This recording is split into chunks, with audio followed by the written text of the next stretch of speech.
You look like Shell.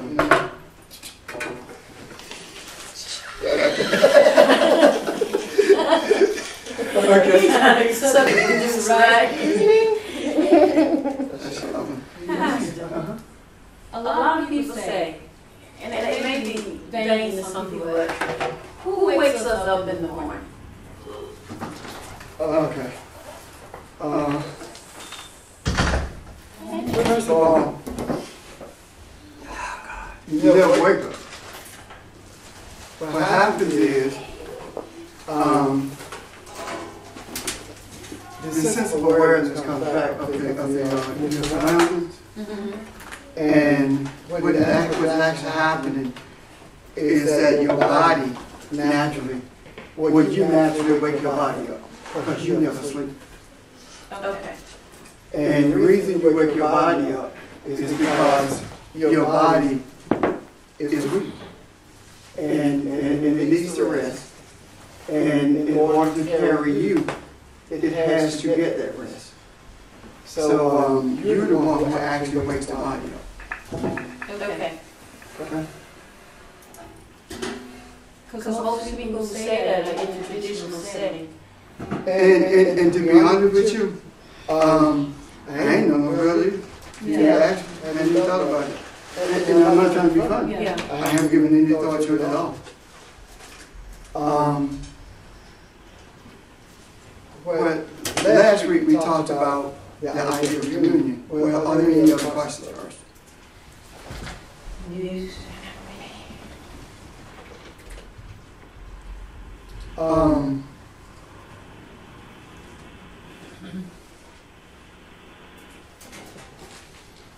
We go to the Old Testament. We talked about communion. So, and what happened this morning, I wanted actually to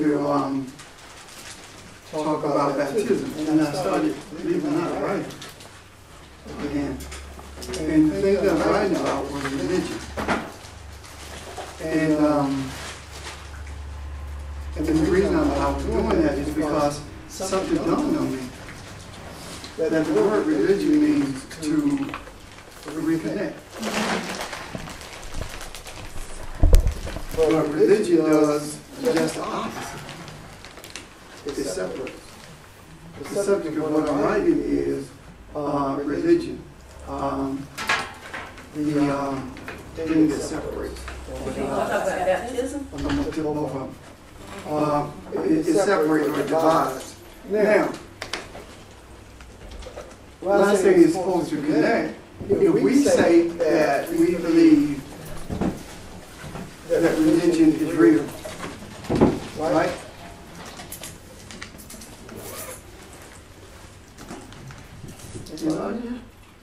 Yes. If we say that we believe that religion is real, what we are saying is that we believe that we were disconnected. Because in order for a reconnection to take place, there had to have been a disconnect. Right? Now, religion in itself, from the premise of believing that you at some time have been disconnected, that in itself tells us that it creates division. Because there are so many different religions, and the foundational dogma of each religion causes us to feel like we are different or separated from the other religion. Are you with me? It is only when we follow what has been established as Holy Book to understand the source of light that we began to see that we have never been disconnected. And the whole idea of religion begins to fall away from us. Does that make sense? And that's the thing I'm exploring, along with the whole idea of religion establishing the principle of being a member of, belonging to. In order to belong to something, you must qualify. Right? You must not only qualify, but you also must be accepted in order to belong to something. That in itself says that there are those who are unacceptable. You see? There are those who don't qualify. And the question is, how can you possibly qualify to be who you were created to be? You're already that. But if I give you the impression that you have to do certain things in order to belong, that gives me authority over you. The premises that you just laid out, the only way to do that is to use an illusion, but it will automatically still be false. Right. Exactly. You hear what he said?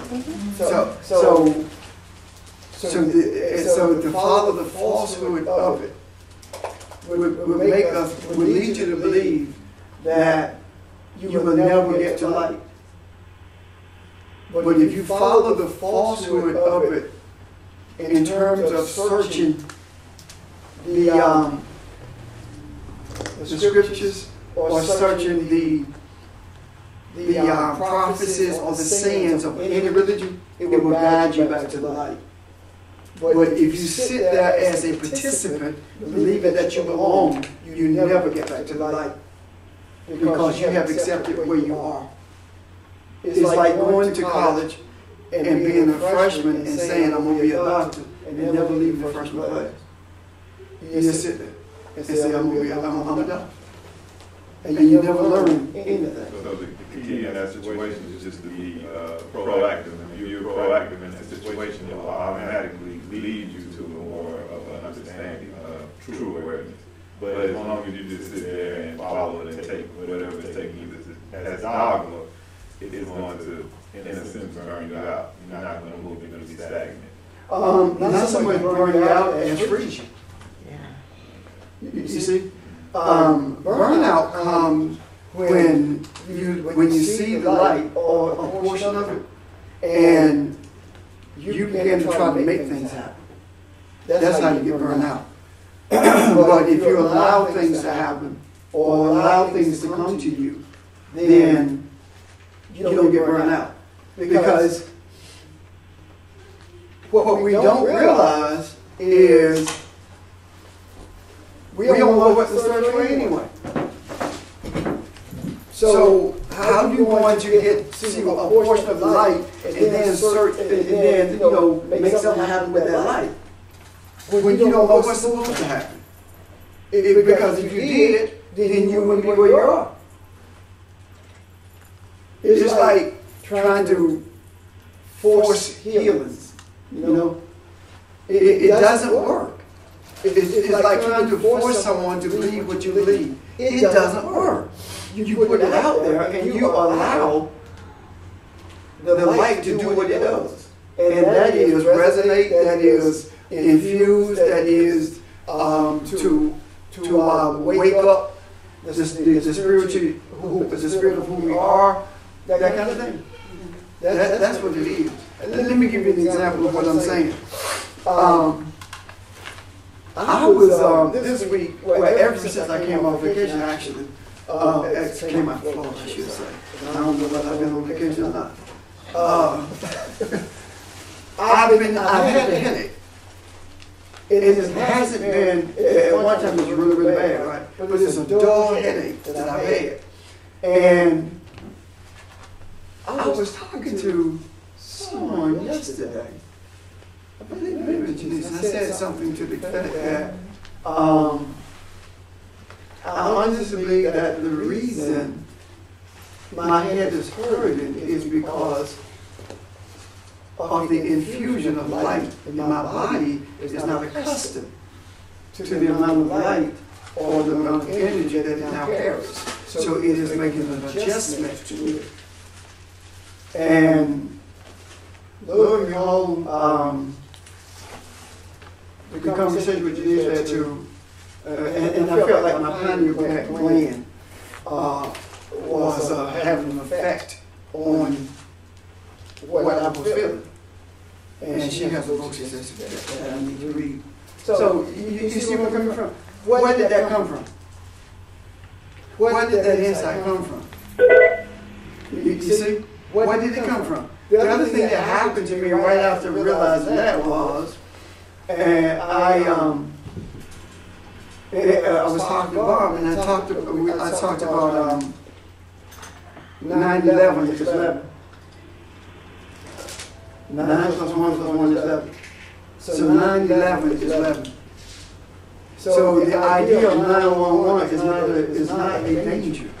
The idea of 911 is a gateway. And to prove the point, ever since 9/11, the event, the attack took place, the world has been different. It opened a gate. And the gate that it opened was the gate to expose mankind, not only for what he is becoming, but for the reality of how we relate to each other. The world has never been the same since.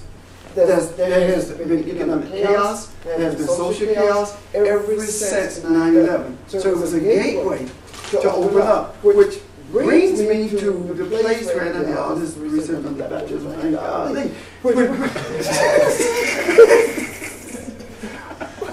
Which brings me to the place of believing that we have begun to see the real meaning of 666,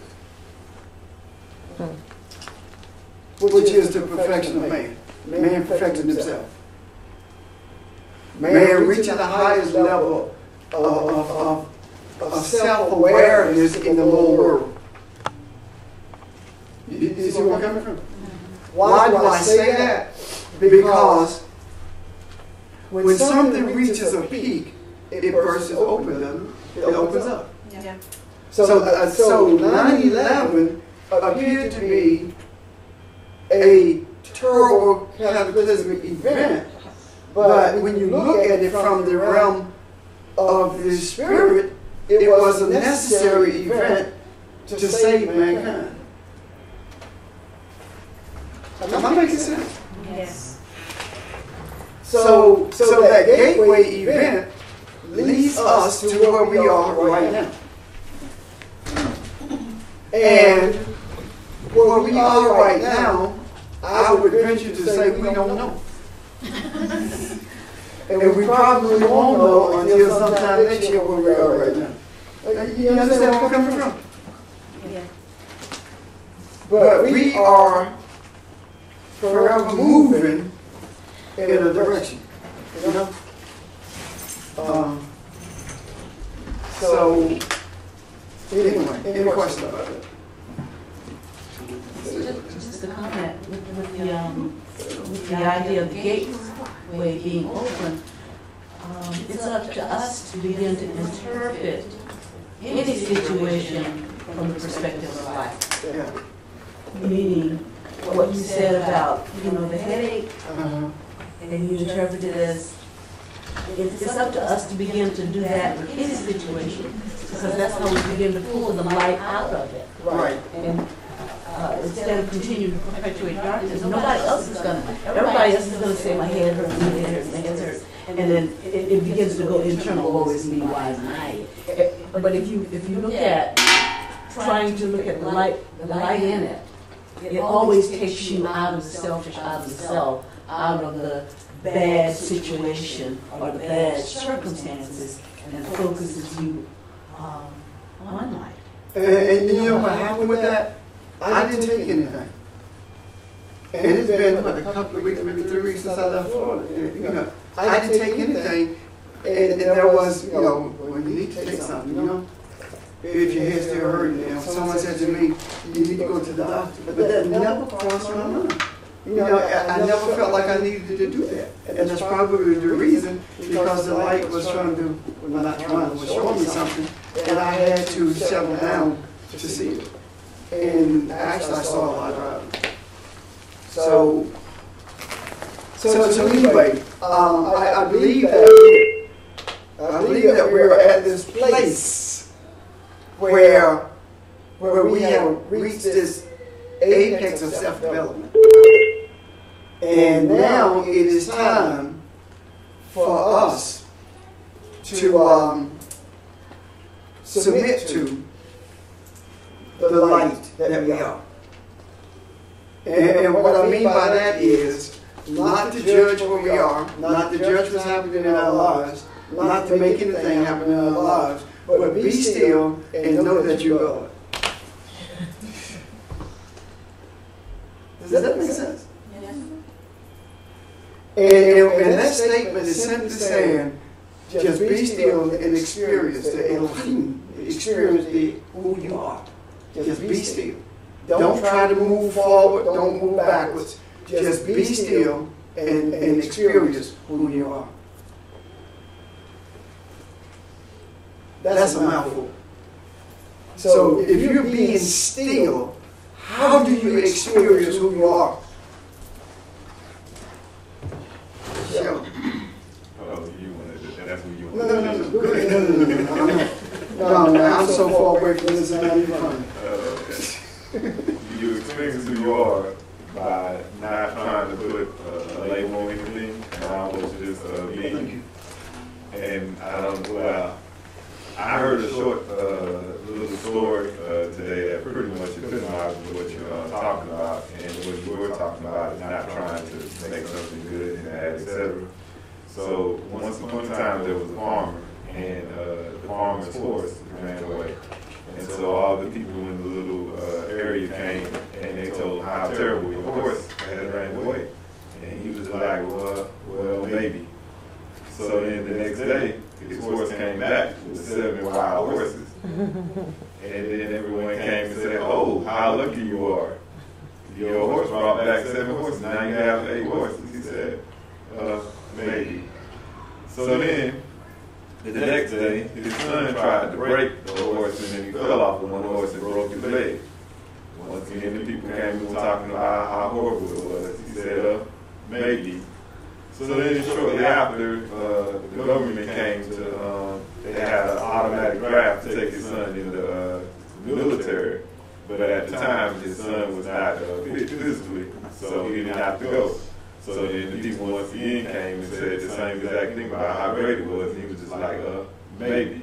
So just looking at every situation, not looking at it as bad or as just part of the whole of what actually happens. Don't try to compartmentalize it or anything like that. That's it. Maybe.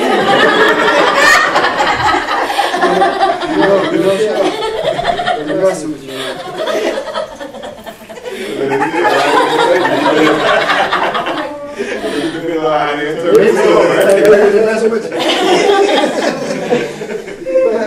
but that makes sense. You know, because what it is, what the moral of that is that the guy was not at all trying to define anything or determine what anything was.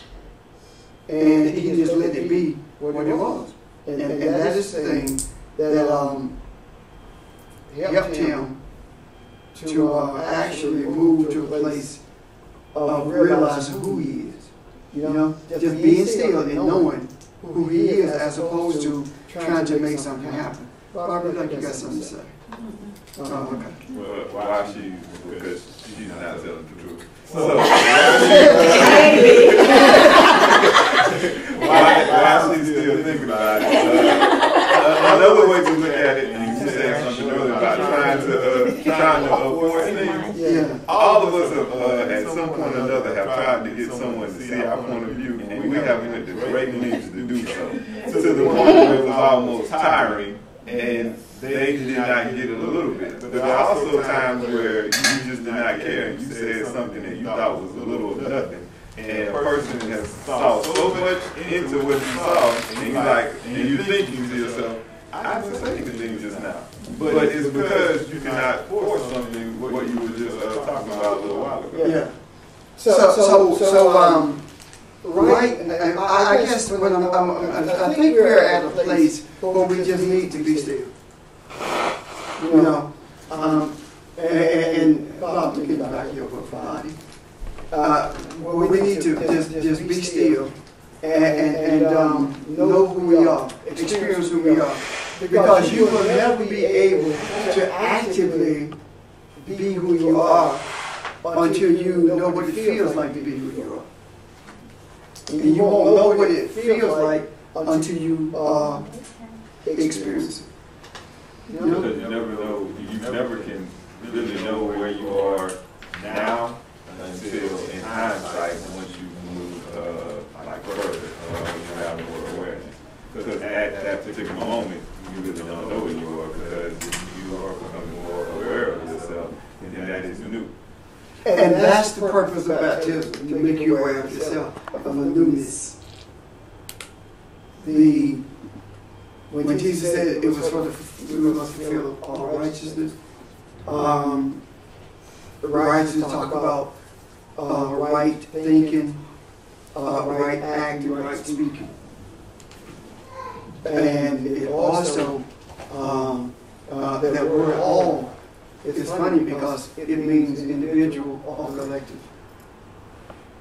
So it's to fulfill individual righteousness and collective. You know, individual thinking and collective thinking. Because what you will find out is that the more enlightened you become, the more you begin to realize that there is no such thing as individual thinking. We think collectively. That's why it impacts us. Things impact us the way that they do. It's just a question of whether or not you recognize it. And when I say we think collectively, it's, you remember the example I gave when the slang word begins on the East Coast and it ends up on the West Coast and nobody told anybody, but everybody's saying it. That's collective thinking. That's collective thinking. It's like when we are discussing something in here and you never heard it before, but all of a sudden you hear it everywhere. That's collective thinking. So the individual thinking was assumed to be individual thinking always moves into a realization that we think collectively. And what I mean, and the reason we think collectively is because every one of us on the face of the earth is the same set of thoughts. All of us have the same thoughts. All words are the same. The basic words in any language are the same. It's just different. We just say them different. Or how we choose to order for the manifestation. Right. And that is what gives us a sense of individualism. How we order those words to bring about thought. And that the manifestation of that thought is solely dependent on how you respond to the Creator, consciously or subconsciously. In your vibrational frequency. Vibration. When you deliver it, two people can say the exact same thing, but just receive it differently simply because one is coming from a higher vibration than the other. And the higher the vibration, the shorter the wavelength. Which means that it doesn't take as long for you to get it.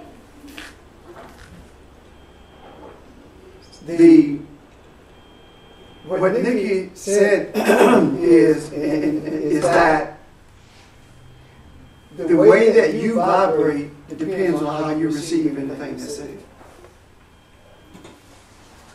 If your vibration is in tune with religion, then that's how you receive. If your vibration is in tune with the desire for enlightenment, that's how you receive. I can sit here and talk about body, which is body. Of course, something that gradually loses energy or heat. Okay, body, a corpse, or something that gradually over a period of time, loses heat or energy, right? Now, that's what we call death. When the body loses the energy, that's death. And over a period of time, it means that we are constantly dying. And the other thing it says that this body that we live in is not, it's not supposed to be here forever. By its very definition, it's going to literally free who we really are at some point in time, because it's going to die. So understanding that, then if I say, this is my body, or if I say something about the body of Jesus, religion thinks that they receive it as bread, the stripes, the physical stripes. But if I say body with the understanding that Barbara just gave, then what I'm actually, the way you receive it is something that's going to lose its energy over a period of time, as opposed to something that I must prioritize in my life. It's above everything. Because if your body means more to you than the energy that you are, then you will never become aware of the worlds that are higher than where you are right now. That is the reason people can pray and say, God bless this money for the upbuilding of God's kingdom. Because that's how you vibrate in the lower world. But when what happened, I was in a church once, and I dealt with that specifically. And it was that one thing that kept me from being invited back. And I didn't realize, now don't get me wrong, I wasn't upset at all by not being invited back. I wasn't supposed to go back. Because if I was supposed to go back, I would have gone. You see? Now, what happened is, I made the statement that money cannot build God's kingdom. And I want to talk about the principles and liability of the kingdom. And the kingdom is in us, etc. And the misnomer is that the kingdom and the church are synonymous. And they are not. The kingdom has nothing to do with the church. And that's falsehood that we perpetuate when we say we're upbuilding the kingdom. When in essence, if you want the kingdom to bless the money for the upbuilding of the kingdom, if that's true, then you give all of us the money. Because the kingdom is all of us. Yeah. Did you say that? Yes, ma'am. I know why I said it. I know why people don't understand and don't accept that. It's because religion tries to look at something spiritual through a material standpoint. You know what I just heard?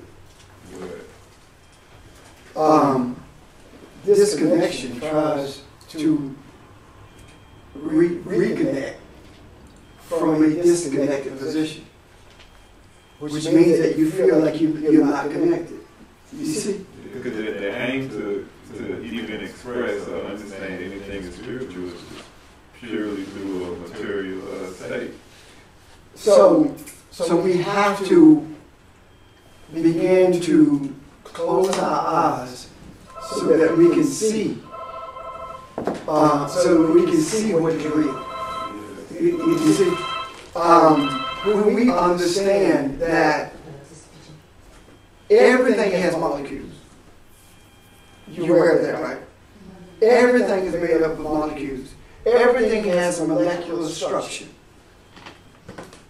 And when you get to the quantum, physics, and you get into look at quantum structures, you begin to see that they don't exist in the physical form. Because they are oscillating in and out of existence, depending on how you view them. Am I making sense? I guess not. Okay. What I'm saying is that molecules move, the electrons, protons, they move rapidly. Okay. And then what you begin to realize when you look at from the quantum perspective is that they're moving in and out of this dimension. That's why they're visible and not visible. Okay. And the nucleus itself does the same thing. It moves in and out of this dimension. That being said, we have the same opportunity, I don't say ability, but opportunity to do that. That's how Jesus was able to be here at this moment and over there the next moment. Because he moved through dimensions. And scientists have proven that there are 12 basic dimensions on the earth. And you can move. It's possible to move through dimensions. It's just development of enlightenment, awareness of enlightenment that helps you to do that. Now, I don't want to get too far into the science of it, but I do want us to understand. Well, let me show you what I'm talking about in terms of understanding. But I do want you to understand. Did I do the aura thing? Where you drew the lines around the body? Did you talk about it? I don't remember. Okay, well, if I did it, then act like I didn't. I mean, Oh, okay. So if this is our body, and around our body is this thing we call the aura, right? The light body? Huh? Like the light body? No, that's something else. Okay. This aura, the light body is who we are. Gotcha. This aura appears around the body, right? And you know, up until very recent science, people always talked about it, but nobody believed it because science said it wasn't true until they developed the ultraviolet laser cell and they were able to see it. Now, the colors that you see when you meditate determines the place where you are in terms of your enlightenment. And we'll talk about that later. But anyway, the aura has to come from someplace, doesn't it? Yeah. Huh? Okay. So all of this, you see these lines, they don't represent lines. They just represent all the light, all the energy that's coming. The further you get away from the source, the more condensed the light becomes. Are you with me? Yeah. The longer the light waves are. So the closer you, so the further you get away from the source, let me put it in terms of a religious understanding. The further you get away from God, the more dense the light waves become. And the aura is density of light energy, and the body is ultimate density of light energy. So it's just that the aura is representative of the light that we are. Am I making sense? Yes. Question. Well, the further you get away from the heat source, the more light, the more condensed or solid you become. Yes, that's exactly what I'm saying. And the aura is representative of that state that you are before you appear to solidify. You understand what I'm saying?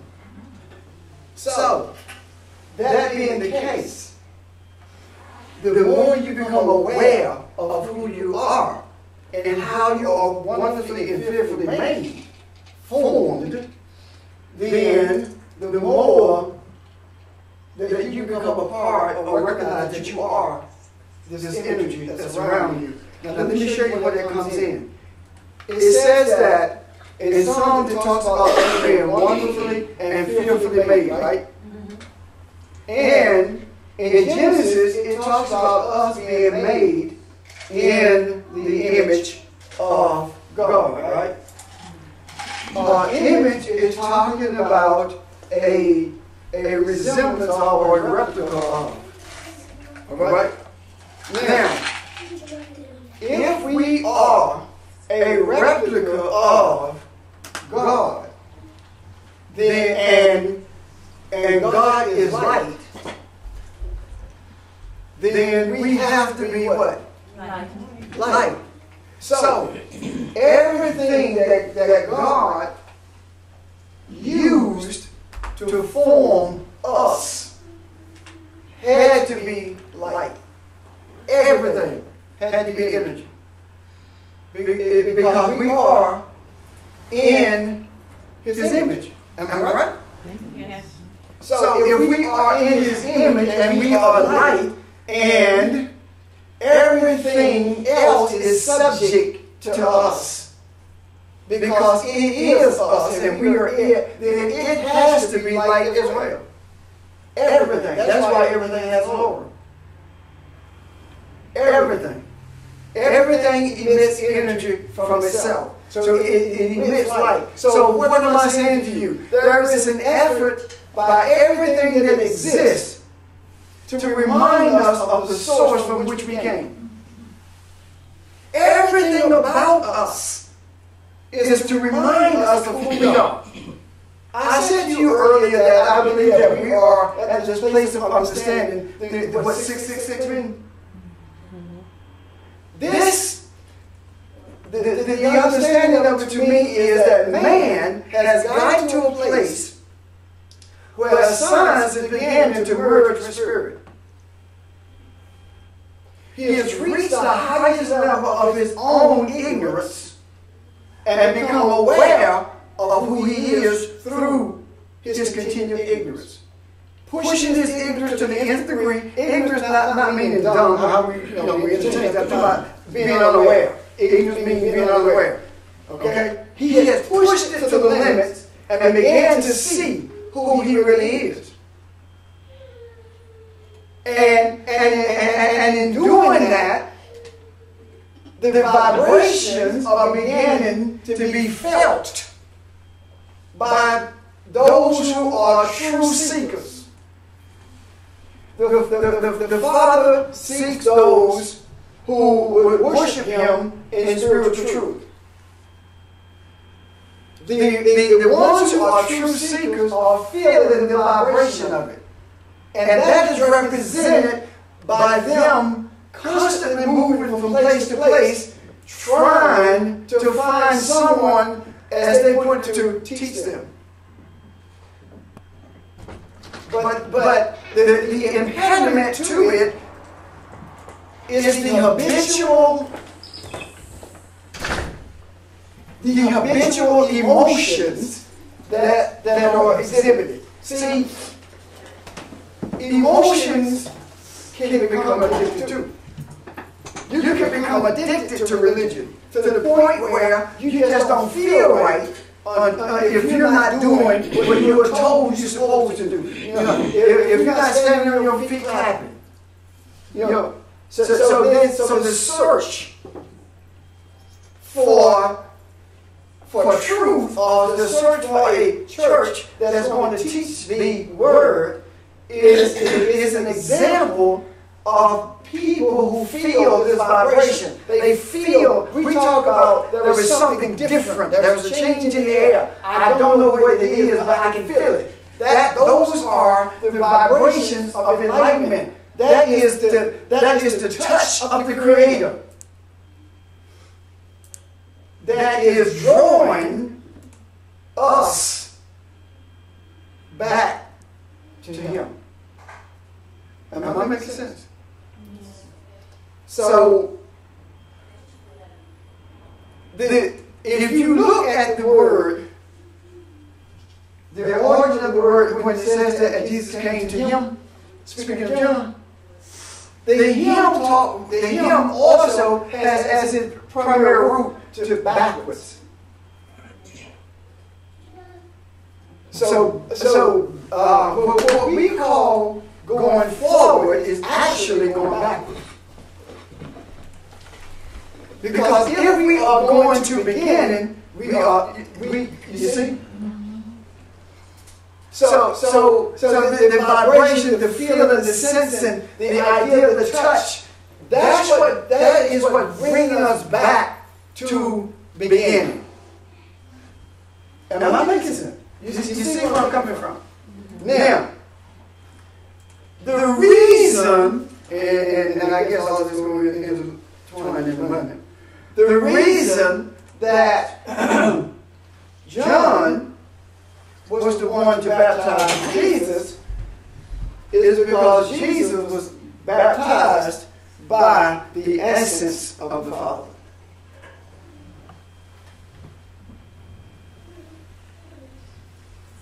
If you look at the Hebrew of John's name, it is a contraction of two words. If you trace it all the way back to the prime root. And those two words are Jehovah and gracious.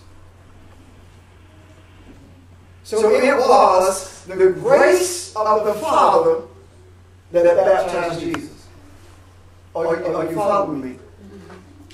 But before Jesus could be baptized, he had to leave the circuit or the district of Galilee. The district of Galilee was made up of 20 different cities, but it primarily talks about Samaria, Tyre, and Syria. And he had to leave. Why? Because if you look at each one of those places, they had a different belief about what are we talking about? Religion. So when he left Galilee, he went to John for what? To be baptized, right? It says that he went to Jordan. Jordan means to descend. So he left and went to the Jordan, went to the lowest place of spirituality, meaning that he was in touch with the totality of what is in mankind in terms of his darkness of confusion. And he had to do that. Why? Because the idea, the concept of being baptized is the idea of purification. It talks about the washing away. So it was symbolic of the washing away of all that he had been infused with or received in that circuit of Galilee. Now, the scripture says that after he was baptized, he came up straightway out of the water, right? He ascended. And the word straightway means to separate. To separate from another, or to separate from principles, or to separate yourself from what you once followed. So he separated. So if you look at it from the esoteric perspective, what actually happened is he realized where he was in terms of the belief of being separated from God, right? So he went to the place, and that place was, he descended to that place. That place was the Jordan. Descended means descend. Now let me show you what that's talking about.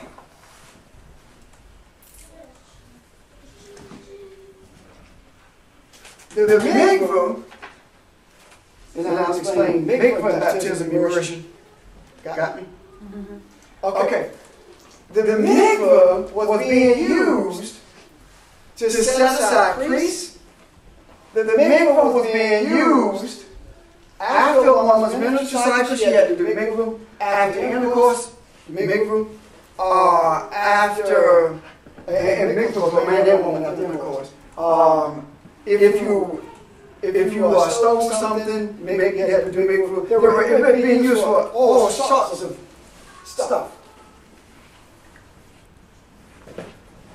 And it was designed from the beginning to separate man from his own self-destructive ways, or his own sense of, separate man from his illusionary ways. How do I get to that? Because if you look at Genesis 1, 9, and 10, 1 talks about, and God separated the waters from the heavens. So he separated the waters from the light, from enlightenment.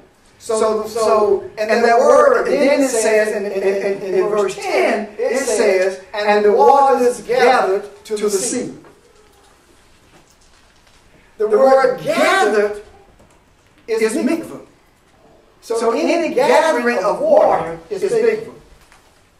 Mikvah meaning Baptism and immersion. Any gathering of water, okay? So, the gathering of water is separated from light, which means that it gives you an opportunity to become aware that you are light and become one with it, or it gives you an opportunity to stay separated from it. Look at what Jesus did when he came straightway up out of the water, when he ascended. The first thing that happened to him when he ascended, he went into the wilderness. You lost me.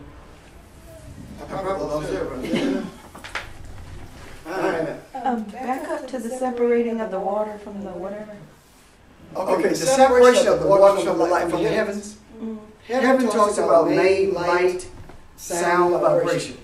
Water talks about that which purifies, but it also means urine. Anything that's, it can be clean or it can be dirty. But it is representative, and the water is representative of the spiritual. Then it's talking about a pure spirit or an impure spirit. So this again speaks to the idea of choice. Okay, so when Jesus came up out of the water, It was symbolic. When he went down, he went into the water, and it was symbolic of him being separated from what he had been infused with in Galilee. Galilee represents those different religious thoughts. Okay, so when he came up, he had been separated from that stuff. Right. Okay. And that's what baptism is supposed to be about. And I haven't finished with that yet. I need to take a little bit further. You said that Jordan meant to descend. Yes. So does Jordan represent the earth or the body? Consciousness. Yes. Descending into the depths of Earth consciousness. earth consciousness? Yes. Right. Now, what I did with Jordan, I traced it as back as far as I could in terms of etymology. And everywhere I look at Jordan, it says the same thing, from the Hebrew all the way through to sin. To sin. And if we, but see, when we were looking at it from the perspective of religion, we saw the Jordan as being the place of ascension, as you know, and it is a place of ascension depending on the purpose for which you did it. If you were baptized in order to be a member of a group or to belong to something, that's the wrong reason. Because to belong means that you got to qualify. So baptism is not a qualification for something. Baptism is a reminder of something, of the light being separated from the darkness. That's what it is. Look what Jesus did. He was led by the Spirit. And it's significant that it says Holy Spirit. And the significance of it is that he was led by the spirit that separated from all other thoughts of the spirit. You see, from all other conceptual understandings of what spirit is. The spirit that sets aside, that stands alone, is what led him. And guess whose spirit led him? His. That's what led him into the wilderness. The realization of himself, the realization of who he is, that's what led him to the wilderness. Why? Why did he go there? Because righteousness is a magnet for unrighteousness. And he had some things that he had to settle within himself as an individual before he could complete the task of rolling everything that he is onto other people, or blazing a pathway for all of us to be able to do the same thing. There were some things that he had to deal with. No different than there are some things that you had to deal with before you could get to where you are now, and there are things we're still dealing with. Are we getting an understanding of this? Yes. Now, we have to rethink how we deal with this concept of religion and all of the rituals attached to it. Because those rituals that are attached to it are real. But they only become real to us when we know what they mean. When we become aware of what they mean. The concept of baptism, of being separated, of dealing with these things in us, is seen when we see how the disciples, those who he called to his side, were baptized, right? Meaning that they separated themselves from the previous religious beliefs. And they began to take on the teaching of Jesus, right? They began to take on the teachings of enlightenment, remember? But they first had to separate themselves from what they once were involved with. So you can't have one foot here and one foot over there continuously. At some point, you have to make a decision.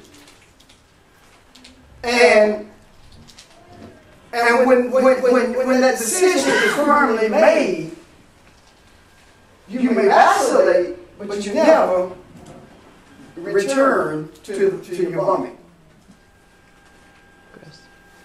Because that's what it's talking about, a dog returning to his vomit. Once you start to turn around. You never do that.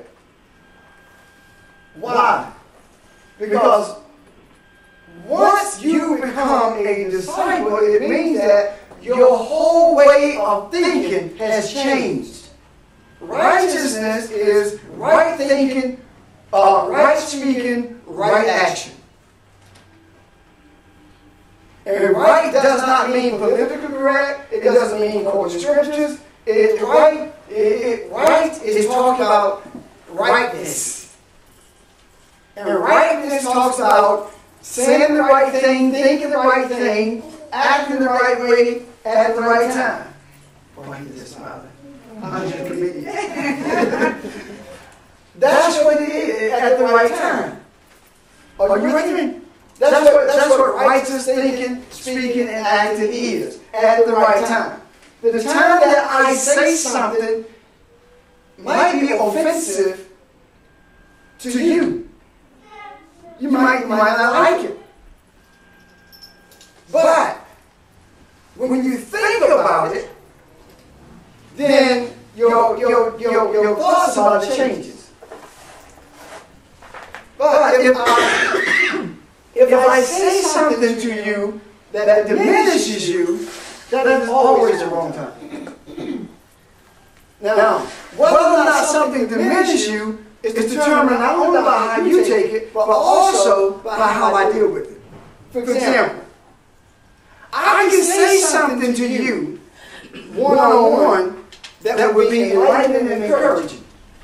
But if I were to say the same thing in a group, it could be diminished. So all of these things are relative to place and timing. So we don't have to qualify to be who we are. But when you are dealing with religion, you do. Let's talk about the qualifications. We don't see them as qualifications, but if you are a Baptist, the qualifications for being a Baptist is different than the qualifications for being a Methodist, isn't it? Well, you know, I mean, as simple as immersion and sprinkling. As simple as you have to be baptized to take communion. And in the Methodist church, you don't. You see where I'm coming from? So those are qualifications. And we can go down the line, regardless of the denomination, inclusive of charismatic non-denomination, which is a denomination.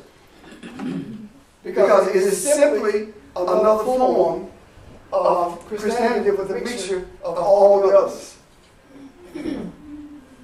Any question? Evan? I just want you to clear this up because I've had people ask me or to tell me that someone told them that they would go to hell if they were not baptized. And I would like you to give the correct answer on that, please. First of all, you have to have a conceptual understanding of what hell is. If you believe that hell is what Dante says it is, then you never get to a place of being enlightened because you're always condemning yourself for the things that you list that you've done wrong.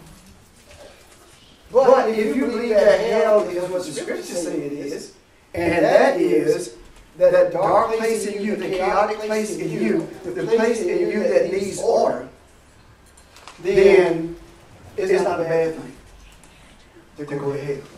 But you're going to tell me.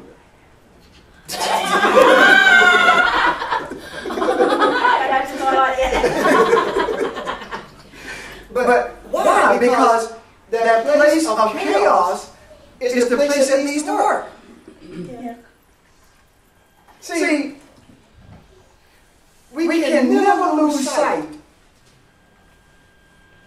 of everything being created by the source of everything that is. We can't lose sight of that. And if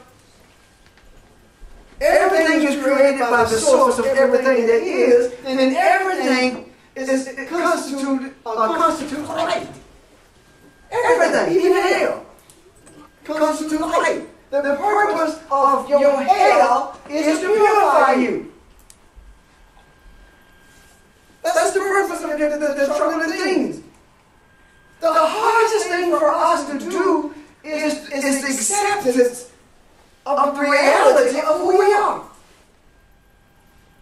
The hardest thing for us to do. Why? Because the dominant thought is one of us being mere humans. And let me show you something. When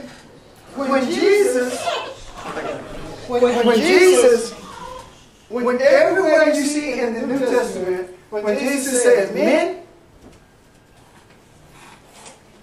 it's talking about humans. It should have been translated human beings, which is inclusive of females. You see what I'm talking about?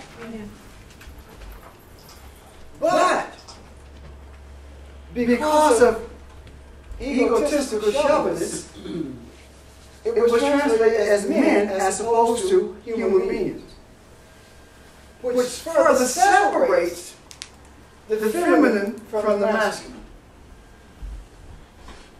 A perfect example of that is, how many of you been to the synagogue? In the synagogue, men and women don't sit together. And you cannot cross from one side to the other, because there is a barrier between the section for men and the section for female. Did you know that? Okay, now you do. There's a barrier there. What's the significance of that barrier? Until that barrier is removed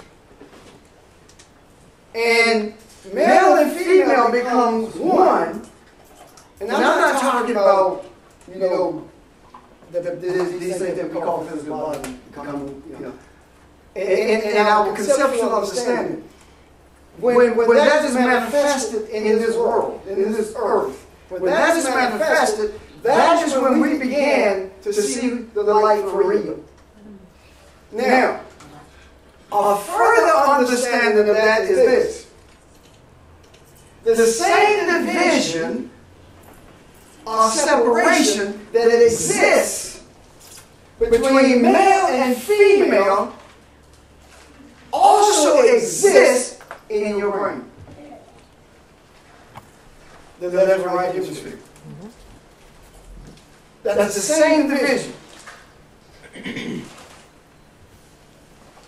It is said that if man could bridge both hemispheres of his brain, he could become pure light if he chose to. He would be limitless in what he could do. His creative abilities would exceed anything that you can ever imagine if those hemispheres were bridged. In other words, if they become one. That sounds like the dispersion of the Tower of Babel. You know what I'm I saying? don't know about the Tower of Babel, I don't know what the connection is. Remember, Is building the tower too far? They do it. But see, no, this is different what I'm talking about. The Tower of Babel is 666. If the man reaches a high level of perfection on his own. What I'm talking about is when you bridge the male and female, when you bridge both hemispheres of the brain, you become enlightenment. That's what I'm talking about. okay. Another story. Yeah, that's another story. Another thing. But that's okay. Parallel is, that's okay, honey.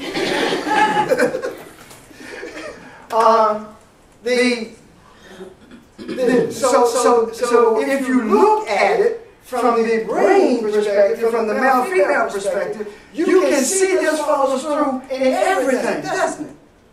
Separation. In everything. When male and female energy is combined, there is no limit to what you can do.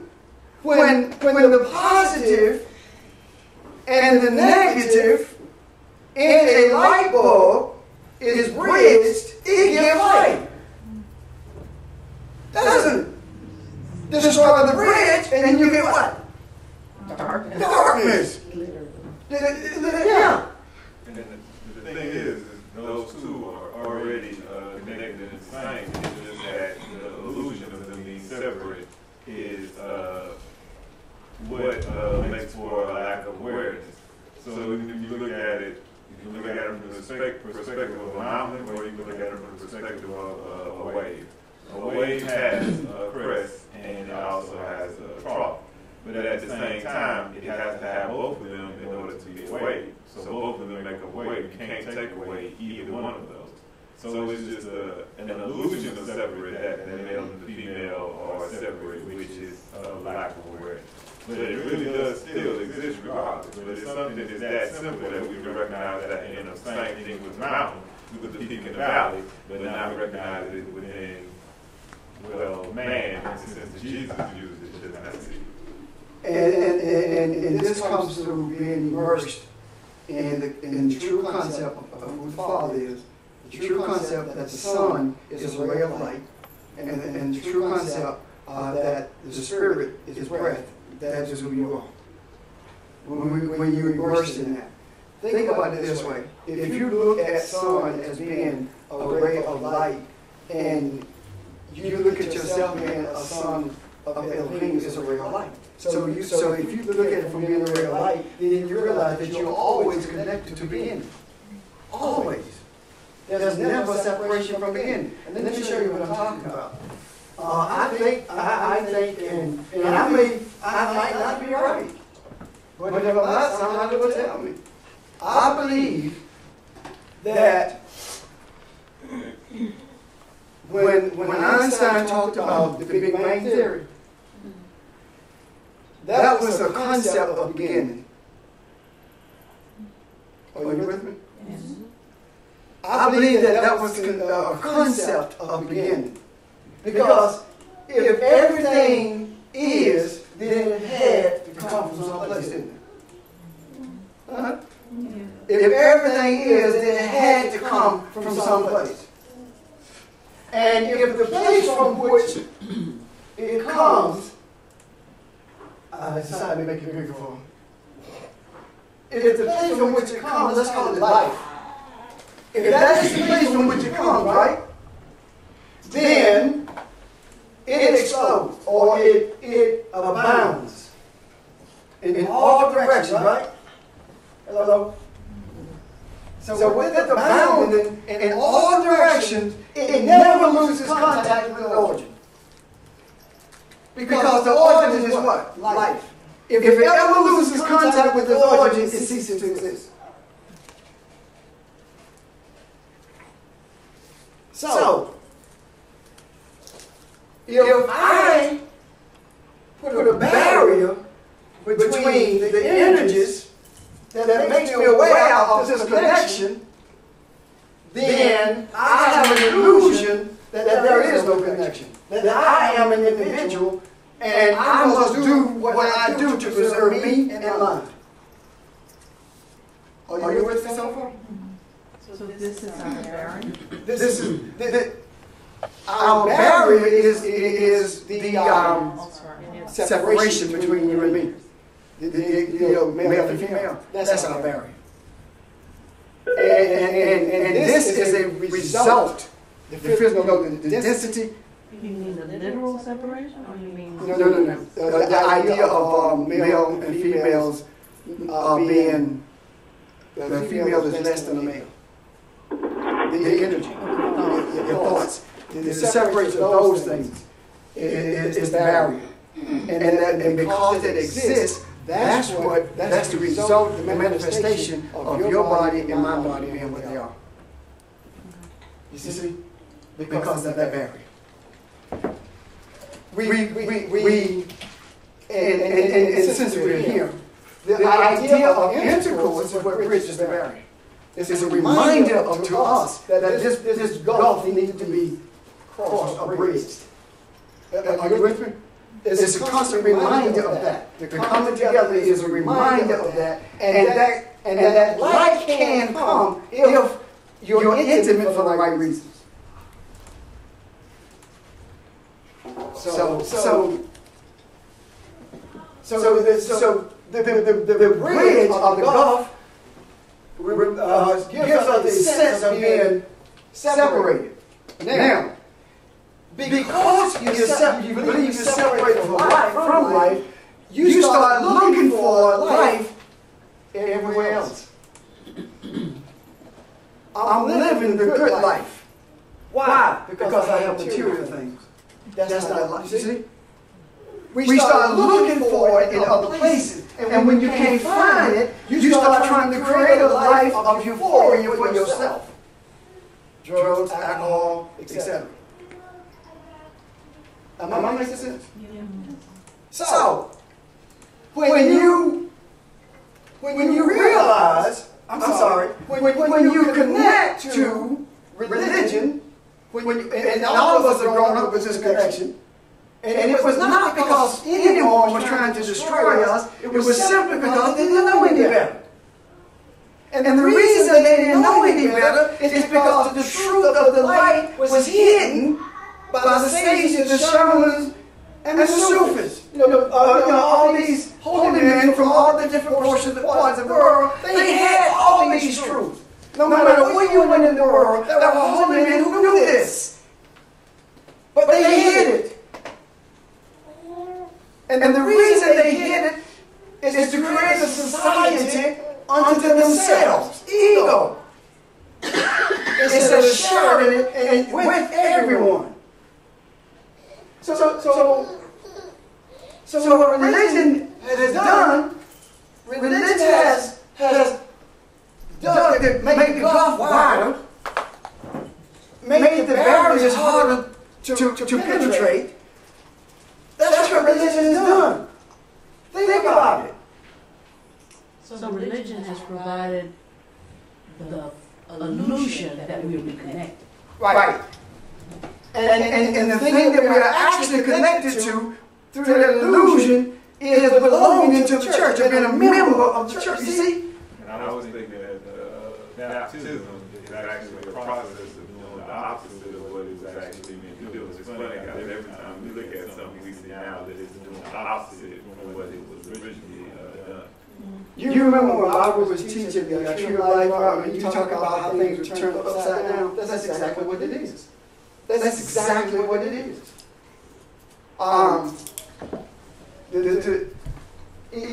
Even with gratification. Gratification is the idea of food and money and stuff is to give you a false sense of gratification.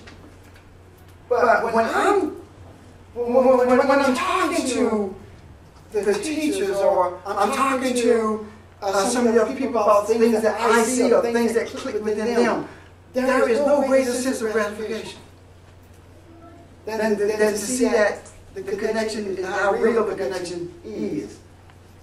You understand what I'm saying?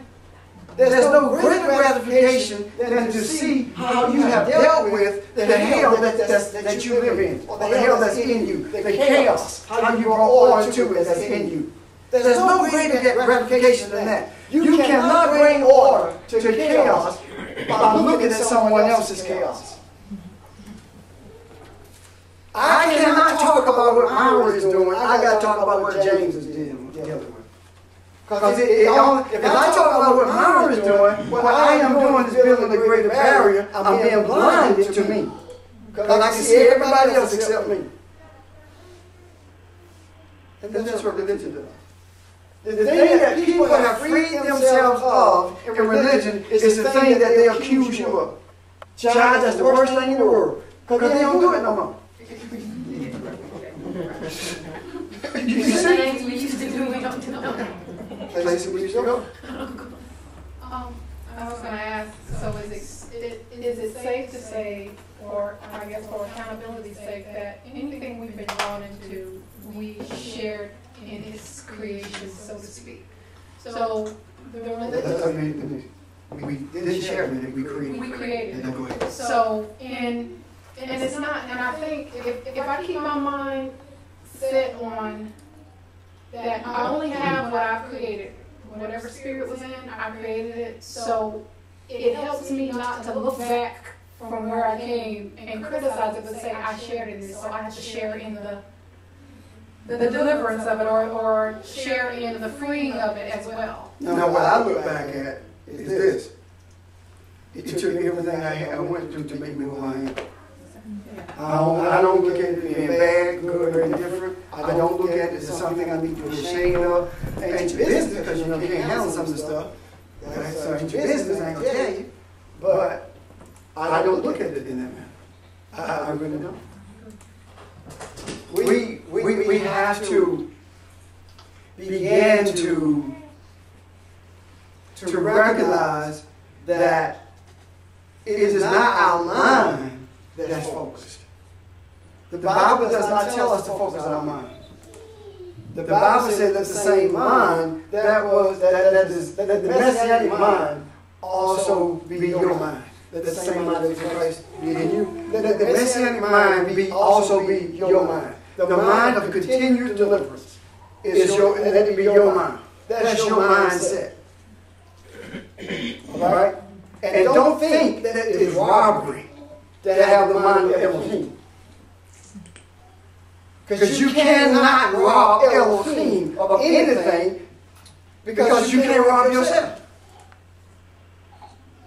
Your image, remember? How you gonna rob yourself? 1 moderator and 2 participants in conference. How you? I don't know. Get that ring about this stuff. How you gonna rob yourself? You know, you get the gun and you say, take them off. I mean, it's just crazy. How you gonna rob yourself? So you think that? But religion tells us that it's only Jesus who can do this. It's only talking about Jesus when Jesus clearly tells us it's about us. So that's the illusion of the disconnect. And any time you have an illusion of a disconnect, guess what else you have? An illusion of need. I need a friend. I need money. I need a new car. I need a wife. I need a husband. I need an illusion of need. The reason that the illusion of need is so prevalent and painful in you is because you need to get over it. You need to realize that there is no need. Did you get that? You need to realize. It is a necessity that you realize that there is no lack in your life, regardless. So the area where you say there is a need, the area where you say that there is a lack, that is the hell that you need to purify. Any questions about that? Can you see that? What's this baby girl? I got what you're saying, but is that in everything? Everything. Even in rest? Everything.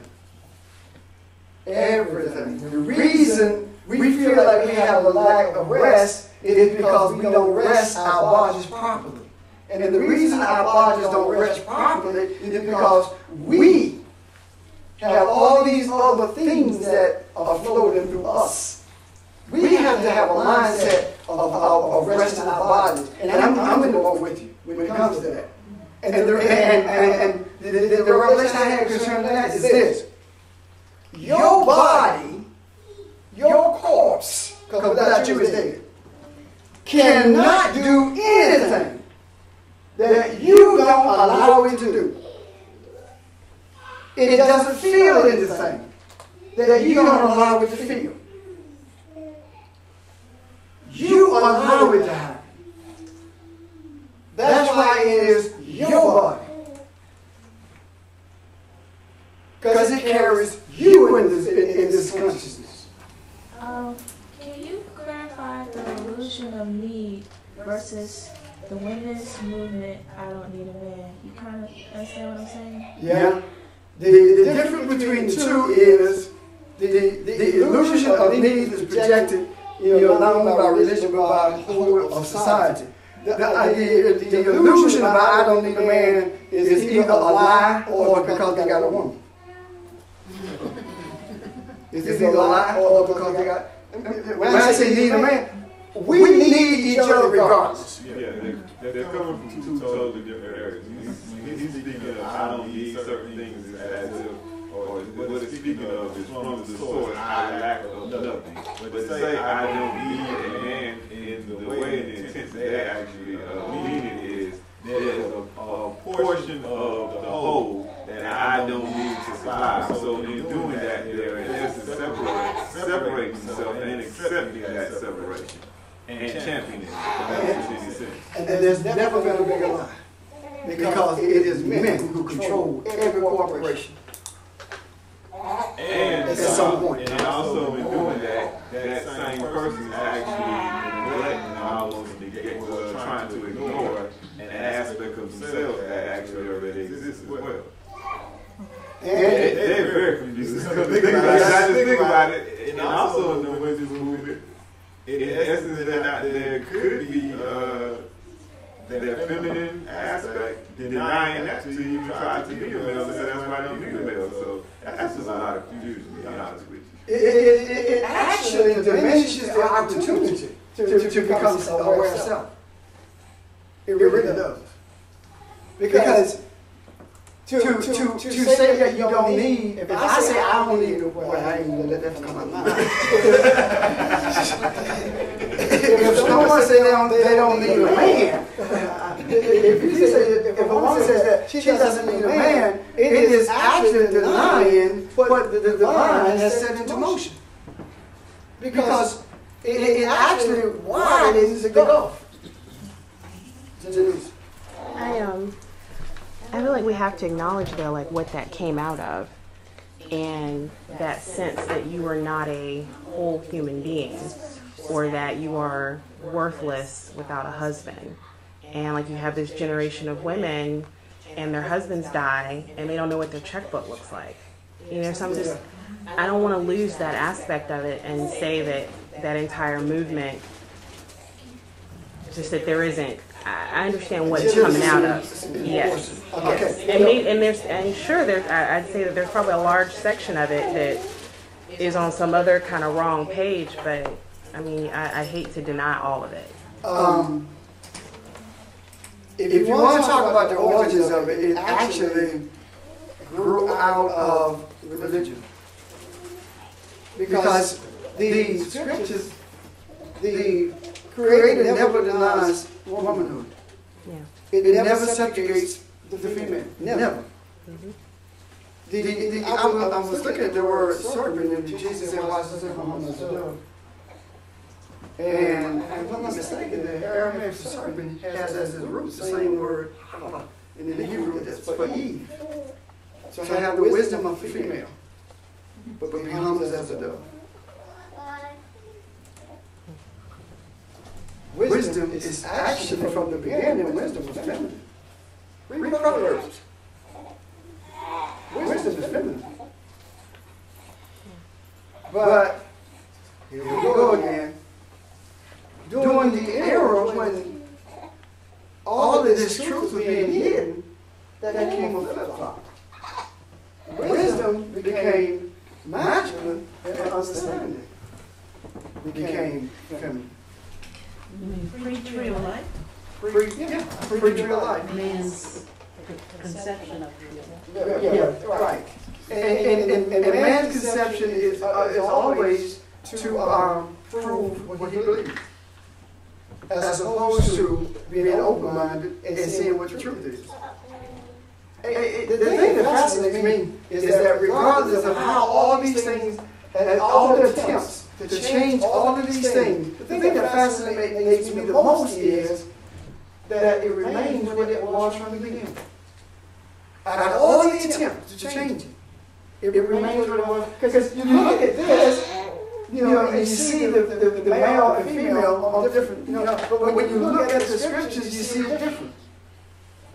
The reference, you know, to wisdom is feminine. So when we see this, let me get back to the body, because I was talking about the body doing what we tell it to do, right? If you're not settled with who you are, you'll never be able to talk to your body. You'll never be able to tell your body what to do. You'll never be able to understand your body. Your body will tell you what to do,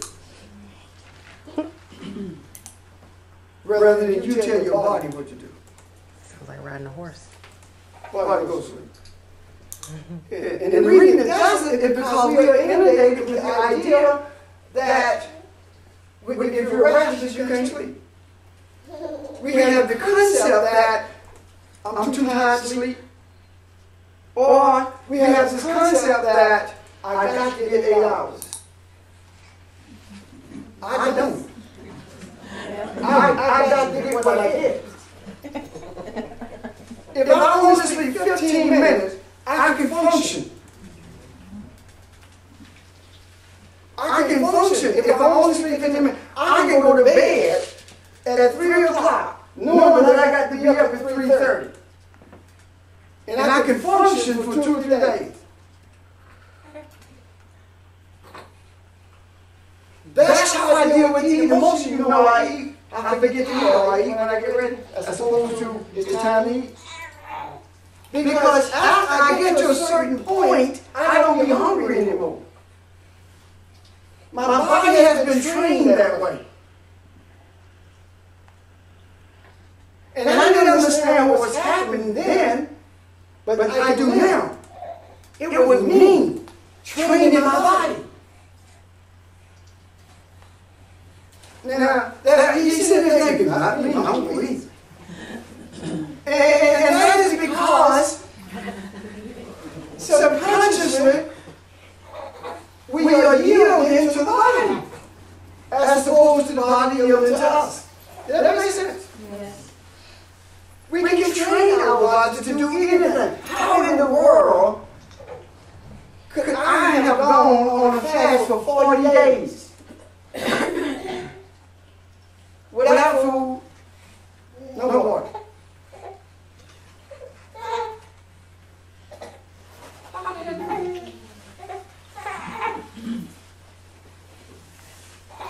It had to be something greater than me. But I will say this to you. It was right after that fast that I began to see the scriptures different. And I didn't know the reason I went. You know how people tell you, you got to fast so you get them shoes. You got to fast for stuff.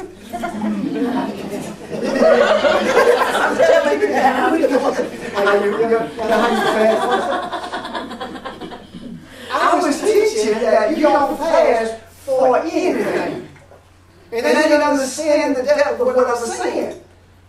And when I went on the fast, I was not fasting for anything. I was fasting because I felt inside I needed to. I was led to. I could not get past what I was sensing.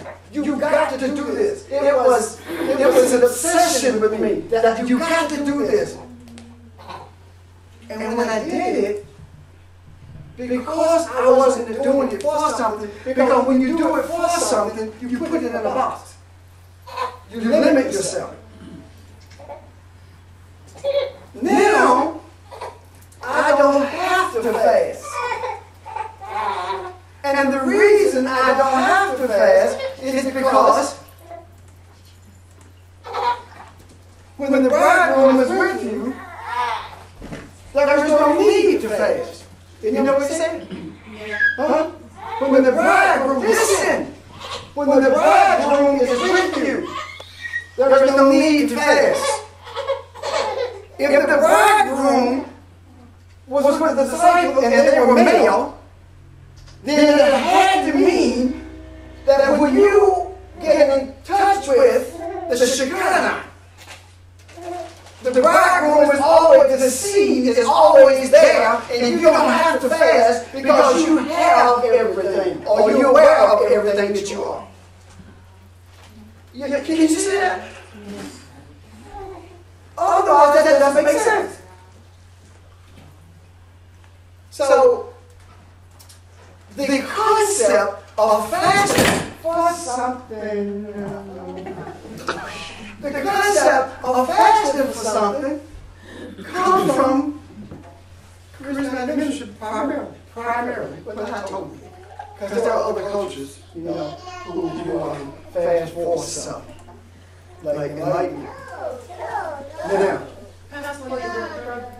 Since the bridegroom was the word of God? yes, Okay. the word that you are. Okay. See, what happens is you come to an understanding that there is not a gulf between the feminine and the masculine energy that you are. Well, I need to be feminine, I'm feminine. But I need to be masculine, masculine. If Barbara is standing here teaching, then Barbara is masculine and I'm feminine. I'm receiving and she's giving. That's the concept. That is the reason when you look at the Hebrew or the English, for that matter, for woman, it is womb, man with the womb. This is seed with the womb. Why is it the seed with the womb? Why is it the man with the womb? Why? Because it represents the earth. The seed has to be put in the womb in order to grow. Now, when we talk about 666, man learned how to put a seed in a petri dish. Right? But he can't grow it in a petri dish. They're working on it. Yeah, they really are. But he can't grow it in a petri dish. Now, it will not surprise me if they learn how. Because there is nothing that man sets his mind to that he can't do. But there's one thing that he'll never do. Self-destruct. The Creator will not allow it to happen. He always intervenes. Always. And time starts over again. Another opportunity. And that's where we are right now. We are on the precipice of change. I'm going in with this, I think. This is my belief. My belief is that the energy of 2012 is with us now. Preparing us for what is to come. Someone has to go to the mountaintop. Someone has to be elevated in order to help others recognize elevation when they see it. And I believe that with the reset of the time, when they updating, that it actually starts this year. I believe it starts this year for some people who are going to be responsible for helping other people move through. You understand what I'm saying? And I believe that when we come together, we will see an unfolding from that point on like we've never seen before. I believe that. Now, it doesn't make you special. It doesn't make you better than anyone, but it makes you a servant to everyone. So it makes you responsible. Responsible. Oh, yes. Don't be like that big old word. Responsible. That's Not for self, but whatever you do affects everybody else. everybody. Everybody.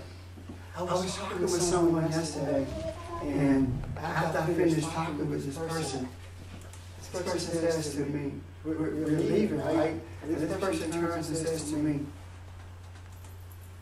"Are you a pastor?" And I said, "Yes, I am." And then the person gets into the vehicle and turns to me and says, "You're just spiritual healer. That's what you do." I know, because I'm different. What made that person say that? What made that person differentiate between pastor and spiritual healer? What made that happen? It was no different than the scripture in Acts that says, and the disciples were called Christians at Antioch. The word called means the disciples